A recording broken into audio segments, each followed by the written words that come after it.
Les RH seraient officiellement les personnes les plus détestées en entreprise. Un sondage interne auprès de 200 entreprises montre que 93% des salariés préfèrent croiser un rat dans l'open space qu'un RH dans le couloir. Pourquoi ? Parce que le rat, au moins, ne t'annonce pas un entretien de courtoisie à 17h un vendredi. Les employés décrivent tous le même profil. Le sourire en plastique, le ton rassurant, des petites lunettes agaçantes, 10 points bonus si elle s'appelle Sylvie. Et cette capacité incroyable à transformer un licenciement en opportunité de croissance personnelle.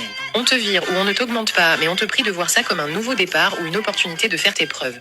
Les RH adorent aussi les petits cadeaux absurdes. Pas de prime, voilà un mug. Pas d'augmentation, tiens, un atelier de cohésion. Et quand tu oses demander un congé, ils te répondent « on va étudier ça ». Traduction, non. Pendant ce temps, eux s'autoproclament le cœur de l'entreprise. Un cœur qui bat avec de vraies qualités humaines, mais un cœur qui bat uniquement au rythme des économies budgétaires. Dans ce classement des métiers le moins appréciés, les RH dépassent même les huissiers, les contrôleurs SNCF et les huîtres pas fraîches. C'est vrai que les RH ont mauvaise réputation, mais je trouve que c'est beaucoup trop simple de dire on déteste les RH sans chercher à comprendre ce qu'il y a derrière.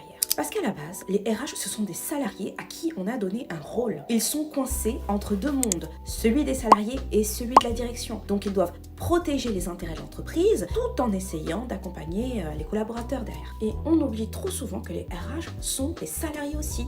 Comme vous. Ils doivent appliquer des décisions, suivre des directives et parfois ils sont pas forcément d'accord avec ce qu'ils font, mais ils n'ont pas le choix.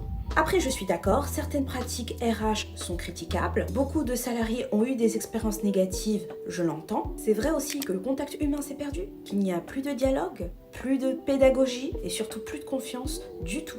Pour moi, un bon RH, c'est celui qui met vraiment l'humain au centre. C'est celui qui fait en sorte que tout le monde puisse travailler dans de bonnes conditions. Car nous sommes tous gagnants. Qu'est-ce que toi tu penses de tout ça ? Donne-nous ton avis en commentaire. Je suis Mama Job, ton job est ton succès. C'est ma priorité. Abonne-toi.